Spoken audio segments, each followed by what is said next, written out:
Big changes at The Daily Show. I know, yes. So how does that impact? What's it going to mean for the show? You know, I mean, who knows? But I mean, it's very exciting. You know, I mean, it's sad. I mean, nobody wants to see John go leave. You know, but he's decided to leave, and Trevor's going to come in, and I think it's going to be interesting. It's going to be interesting to see what Trevor does with the show.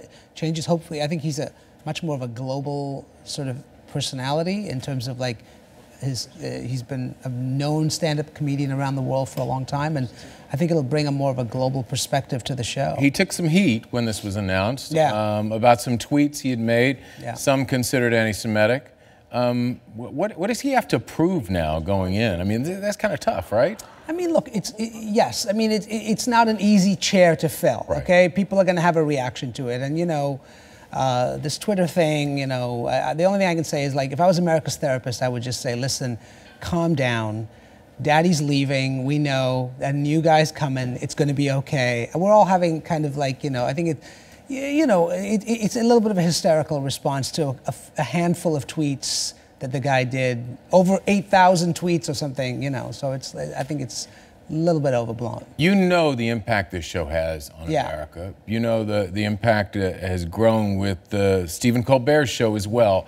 So when I go to college campuses, I hear this all the time. Oh, I get my news from The Daily Show. What do you say to that? I say, maybe you want to watch some other stuff as well. You know, I mean, I'm glad that you're watching The Daily Show, but you know, try the whole buffet. You know, go. Are you news?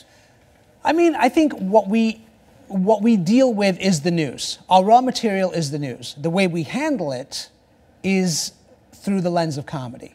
You know, and I think that's where we're different. That sometimes allows us to put the camera in a place where other journalists and media can't, and maybe allows us. You know, what we do best is when we point out the hypocrisy, the absurdity of things, of the system, of government, of media, all of that stuff. That's when I think Daily Show's at its best. Just this last weekend, John Oliver went after Edward Snowden in Russia in an interview that looked very much like, I mean, for all practical purposes, the interview that Brian Williams did with Edward Snowden. Right. It sounded like it. I mean, except for the use of a couple of expletives. He really went after him. Right. Yeah. Well. So? Are we going to see comedians becoming journalists in a big way going forward in the future? I mean, John Oliver's the only guy doing investigative journalism anymore. You know, I mean, it's like, and that's, I would tend to disagree with that, but well, I mean, and I like John Oliver's show. Yeah, but I think that, you know, yes, I think that it is a strange world when the comedian and the satirist is actually able to affect people and make people you know, care about the news in a way that regular news outlets haven't, you know, over the last several decades, decade or so. Will you continue on this show? As of right now, yes, I have no plans to leave. Yeah, I mean, what's it been like?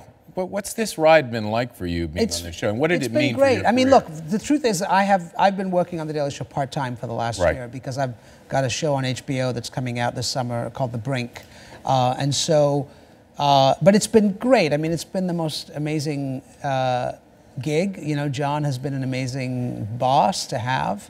And, you know, again, this whole Halal in the Family thing came out of the work that I did on The Daily Show and the satire and dealing with a lot of these issues and realizing that, you know, somebody needs to talk about this stuff.